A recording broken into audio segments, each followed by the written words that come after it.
Hello and welcome to Ace TCG. In today's video, I am showcasing the deck profile that I used for the Bandai European event that occurred earlier this morning. So I had a pretty good time. I placed 30th, so I managed to get that top 32 prizing pool, which was pretty nice. I had a score of X3, so I went 4-3.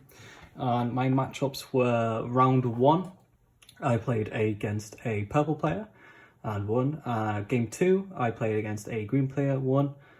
Game 3 was a yellow player and I won that match. Game 4, I bricked twice against yellow, which was not very tasty. I found that in the mirror match, the slightest brick can really be the end of the game for you, which is a bit painful. Round 5, I played against another yellow player and won that round. Round 6, I played against another yellow player and lost that one. Round 7, I played against another yellow player and lost that one too. So overall, it was pretty good. I was quite lucky in the fact that the people who I played or the people who I beat and lost to both did good. So my tiebreakers were pretty darn good for me, meaning I was able to just scrape that. And for one of my first ever main Bandai events, I'm pretty happy with the top placement. Yeah, so as you can tell by by what I played against, yellow was shown a lot today, which is actually a little bit surprising because I believe in the top 4, I don't think a yellow Wargreymon list actually made it to the top 4. It was all the other choices to make it through because they have such a better time against the yellow matchup. So I've already profiled a yellow deck on the channel before, and this is obviously going to be very similar, but it has some changes, and thanks to Team Crit Hit and mainly to Paul for helping me look through the deck, playtesting a lot with me, and to my friend John for playtesting a lot. It was really nice. There are a few changes that I will go over at the end of the deck profile of what I'm thinking of changing, especially in this meta right now. A lot of things change in decks, so don't take it with fluidity. If you look at this deck and you think, I like this, take that from it and do that. Obviously, a lot of the decks are going to be the same. So I'm not going to explain what every card does. That's why I thought that was fine to go in depth about it. I decided, with some help, to run 2 Coromon and 3 Uppermon. Now, my reasoning behind this was I really like the draw of the Uppermon, but also getting that -1k from the Coromon is very important. Now, late game, I found myself in a difficult situations where at times I really wanted the Uppermon and they didn't have it, and obviously at times I really wanted the Coromon and didn't have it. So choosing which way to go really just depends on what you're playing against a lot. Because I'm playing against so much yellow, I'd more likely go towards the Coromon side of things, so I might change it to 3-2. But either way, it's still a very good option to run either 3 of each. You really want to be able to get those draws, but also those minuses. Onto the rookies, so I decided to run 3 Pulsimon. Instead of the 4, 3 just felt fine when looking and playtesting. Getting that draw and sometimes gaining that memory is very critical. Being able to play the rookie for 2 and draw when you're on 3 security as well, very useful. It's one of the cards that I'd be tempted to actually push to 4. Next, I decided to run 3 Pathomon, Memory Pathomon. I really wanted a lot of choice in the deck. I didn't want to be stuck behind play sets of things. I think a lot of my issues with the game that I struggle with is a lot of the TCGs that I've played rely on consistency of cards. So making sure that you're running 4 of the very critical cards is something that I'm used to. Whereas in this, because you draw so much, you're more than likely going to draw into those cards anyway. So you're able to run other viable options and have more decision making, basically. So I stuck with the 3 Pathomon. Next, I decided to actually run 3 Bushy Agumon. So Bushy Agumon is the Rush Digimon.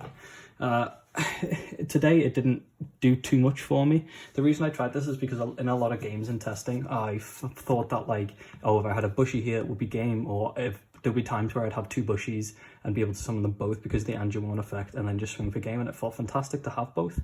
It's still something that I feel for. I wouldn't drastically change it. What I would say is if I were to drop a rookie and switch my rookies around a little bit, this is one I'd drop down to 2, I think. So next I'm running 2 Salamon. This is the inherited effect of -1k when attacking. Very strong, and I like this. As I mentioned, if I were to change my rookies around, I may drop one Bushy Agumon either in favour of the Salamon or the Pulsemon. The Pulsemon really is useful when you're having a bricky time and just needing to draw them cards early, but the Salamon is also very, very useful to be able to remove stacks, because with some of your ultimate Wargreymon doing -4 and Wargreymon doing -6, you're left in a situation where you're only able to do 10k, and with the Salamon on attack it means that you're doing that additional 11 to 12 if you attack twice with this. And that really means that you're hitting those numbers. So as I said, it worked fine for me. I might end up switching one of these out for this or this. We'll see. Oh, I do have more rookies. Next, we have two Patamon. So on the low side of things, a lot of lists are running more heavily rookie-based to recover, but I thought the two Patamon was perfectly fine. I didn't find a lot of situations for it. In fact, I'd draw this early and then it wouldn't do a lot for me. And I have tested the on deletion Salamon to get the recovery, but my issue is a lot of the time when I need recovery, it's at a critical point where I can't afford to wait a turn for it to die. So being able to summon the Patamon from inherited abilities such as the Angiwomon allowed me to gain that recovery back so I can do other effects with the Wargreymon. A really fun effect is being able to summon this with the Angiwomon when you have no security, gaining a recovery and then activating the Wargreymon effect to self-damage and restand. So it allows you to enhance your plays and keep going. Again, this is definitely a card that you can look at, and if you like to run more recovery based, do that. Again, you can drop the Bushy. If you don't enjoy the Salamon, drop the Salamon, look at adding to other areas. But overall, pretty nice. So I do have more rookies in the deck, but obviously it's in a completely different form, as you can see here. I actually decided to run two Lucemon. My All-Sorts came the day before tournament, and I was very happy. So the Lucemon was really nice on the day. It did really nice stuff. The issue is with the Lucemon is it is a brick. If you just draw it in your opening hand, you're not going to be able to get that out very fast, and it can become an issue if you keep drawing them. I like two of it because I like to be able to draw into them the same reason as. A lot of lists are running one of because, as I mentioned, it can be a brick. And that again is still a very strong option, but being able to go Angiwomon swing, summon Lucemon, restand, Angiwomon swing, summon Lucemon can be game winning. It's nice to be able to have the option to play two of it, and for now I don't plan on dropping it down. Next we have a rather standard list for my champions, so I decided to run 4 Churiumon, 4 Pydomon and 2 Unimon. So a lot of lists are running 3 Unimon in the list, but I just felt that I needed additional space for those additional rookies.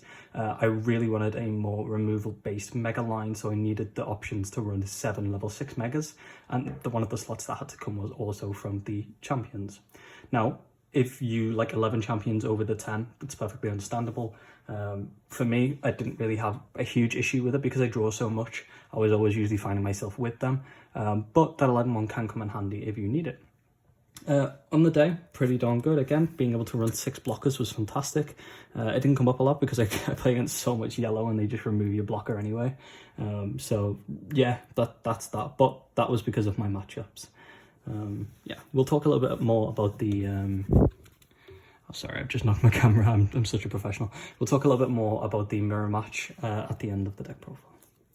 So I ran 4 Wargreymon for my ultimates, 3 Angiwomon and 2 Wargreymon. So overall, so-so. So my main issue that I have with this deck, and something I'm still trying to work on because I'm not invincible, I make mistakes, is I don't respect the Angiwomon enough. I often see myself being very narrow-minded, thinking I'm going straight for removal. I want to go into Wargreymon, and then I want to go into Slash Angimon, or I want to go into Wargreymon and be able to remove my opponent's things. Now, a lot of the games that I was punished because of this was because I didn't have the ability to capitalize on how really strong this Angiwomon is. Now, on that, I will be looking at putting this to 4 to respect that. So I decided to run 2 Wargreymon, because I just felt like if I don't get my TK out on turn 1 or 2, late game I don't want to be paying 4 to bring out a tamer, because it becomes really critical at times. Like it really starts to pain you if you have to do similar things such as that, and the Wargreymon really came in useful. And also that inherited effect of -2000 again comes in very useful with the Wargreymon, because it's not once per turn, so you can actually minus something by 4000, which is effectively another Wargreymon, which is really nice. So what I might end up doing, and something again, this is just give or take, I might end up switching a Rise to an Angie Woman and running that as that. This slot I'm still so on.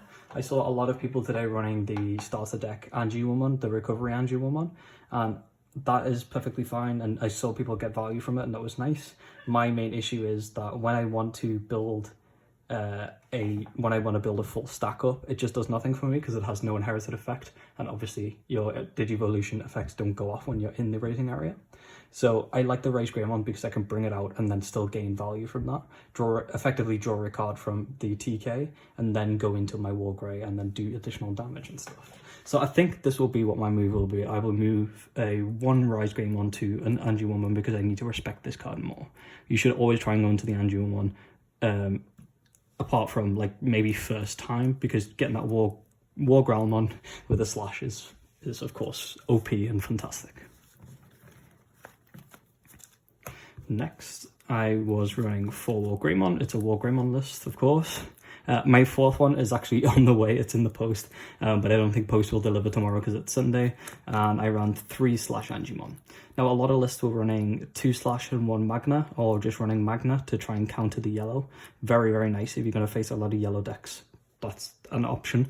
The issue with that list is it then removes a lot of your removal potential. Being able to slash engine on your opponent is so strong, and this card is really strong. But I see the value in the Magna. The Magna really is nice. I've tried the Magna list.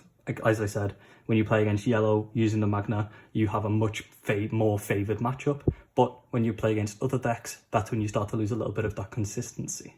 So I like to stick with the slash. I like to stick, and well, today I would rather run the Magna, but for the majority of it, slash does bits, and it's still really good in the mirror match. So for Wargreymon, you don't have to question it. It's the main thing in the deck. Some lists are running 4 slash, and I can see why. I just couldn't find space for it right now.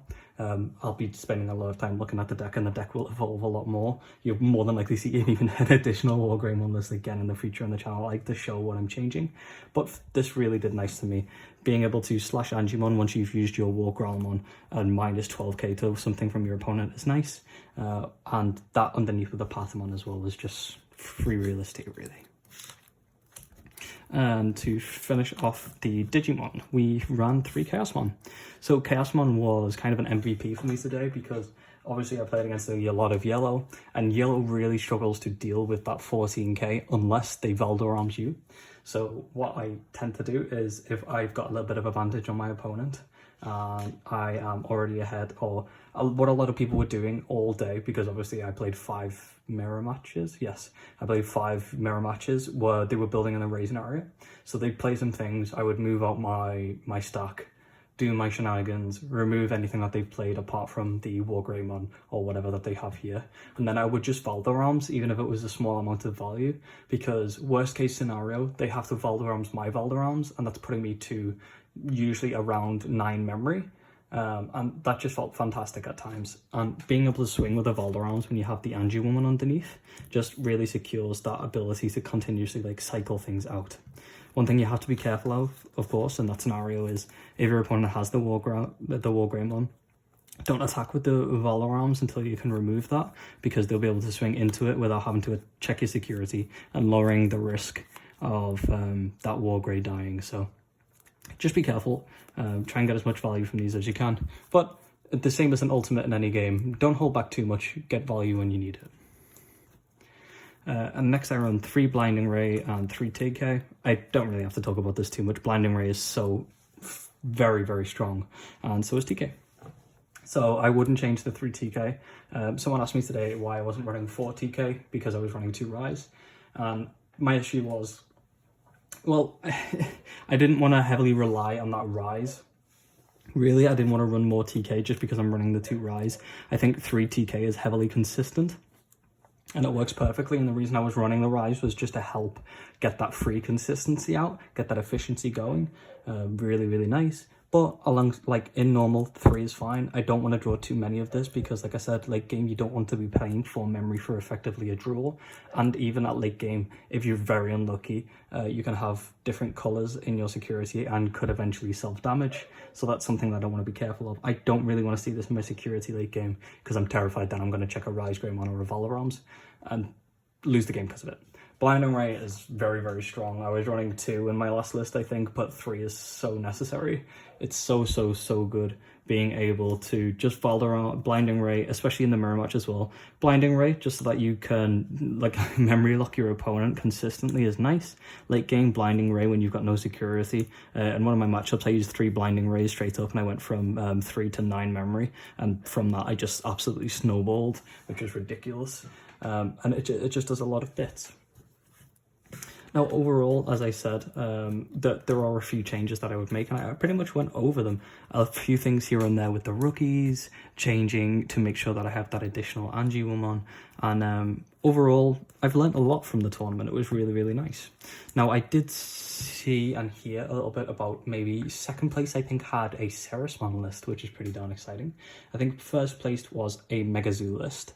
And yeah, I saw some really nice stuff. One list that I did see that really interested me was a red-yellow control. So we saw that at last set in set 1.5. But I'm excited to see with the additions of Lucemons how that's going to behave. So look out for that as well. But yeah, thanks for watching my channel. If I met you and played you today, I'm sure I called you lovely because everyone I played against today was fantastic. And I hope you have a great day. Thank you.